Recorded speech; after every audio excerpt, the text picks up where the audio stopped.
Welcome back to Bazooka Kickboxing and MMA. Today's episode, powered by Perfect Sports Nutrition, is 5 ways not to be a dangerous training partner when your teammate's about to be fighting.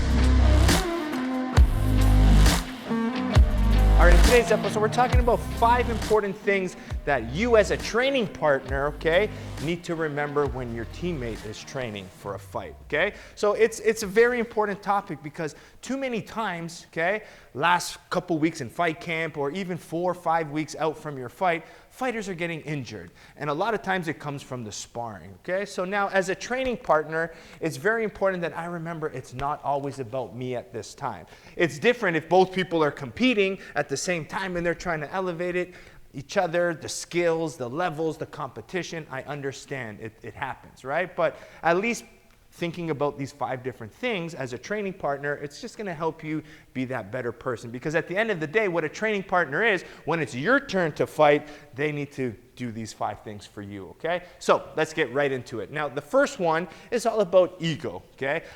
I need to understand that I need to make sure my training partner who's fighting has the confidence. So at this point now, they're in fight mode, okay? So if Diego starts going too hard and then cracks me too hard, instead of my ego coming in and trying to come back and start scrapping and freaking out, I need to check my ego and understand that, you know, Diego's in fight mode and he needs to stay sharp. So what do? Instead of being, you know, getting aggressive and moving, I'm just going to focus more defensively now, okay? I'm going to make sure now nothing lands, okay? Because at this point here, I need to make sure they're throwing their offense as best as they can, okay? They need to have that confidence, okay? That's the most important thing, building their confidence, okay? So checking my ego is number 1.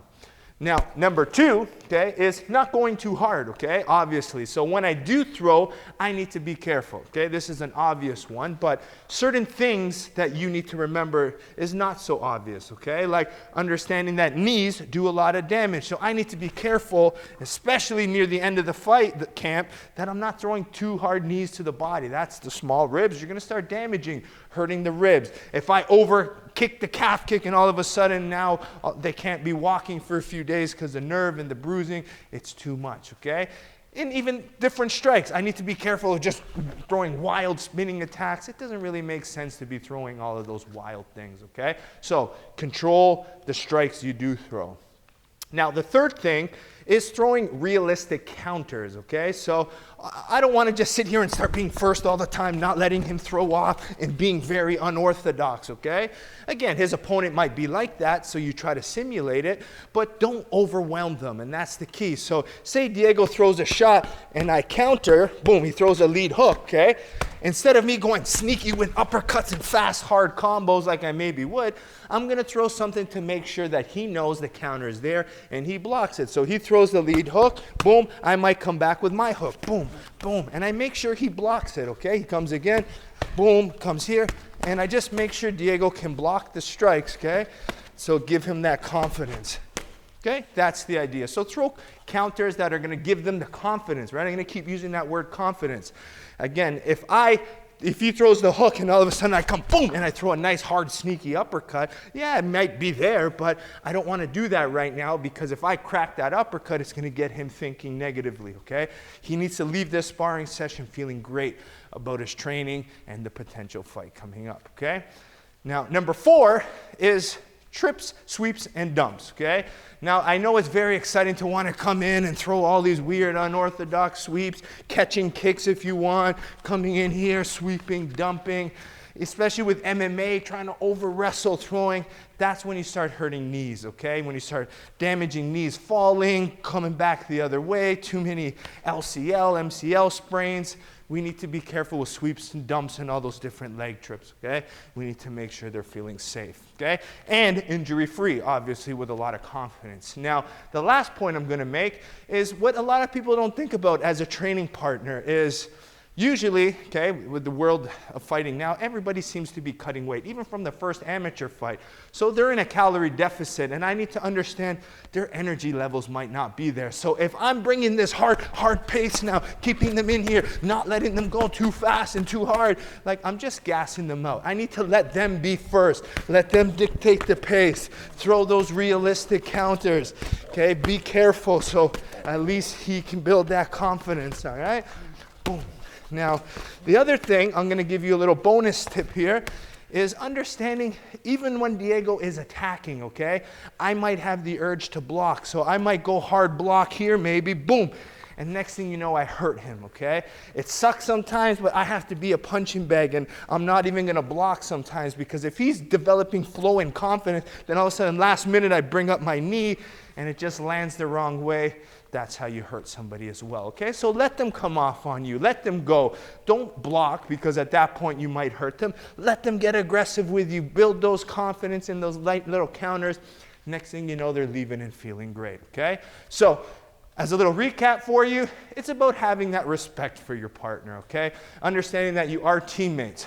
One time, you know, one camp Diego's helping, you know, somebody, the next day he returns the favor. So it comes back and forth as a team and as a big circle. So you help someone, they help you, and that's what martial arts world and community is built on, okay? So obviously building the ego and checking my ego, building their confidence, not throwing ridiculous spinning back fists and too hard attacks to hurt them, knees to the body, you know, letting them get the conditioning. Make sure you're not throwing unorthodox combinations and counters. Let them feel good, okay? Hope you liked today's episode. Make sure you keep liking, subscribing, and sharing to Bazooka Kickboxing and MMA. Support the channel by supporting our sponsors. We have Perfect Sports Nutrition.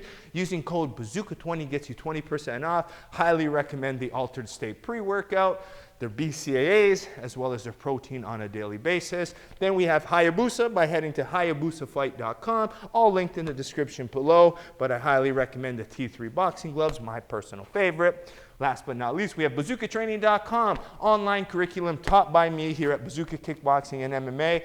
And for less than $10 a month, you get brand new videos every single Monday. We have home workouts, bag workouts, sparring drills, tutorials, all for different levels, different needs. So make sure you check it out. Best part, we have an archive library now of over 250 videos for you to learn, plus new videos every single Monday.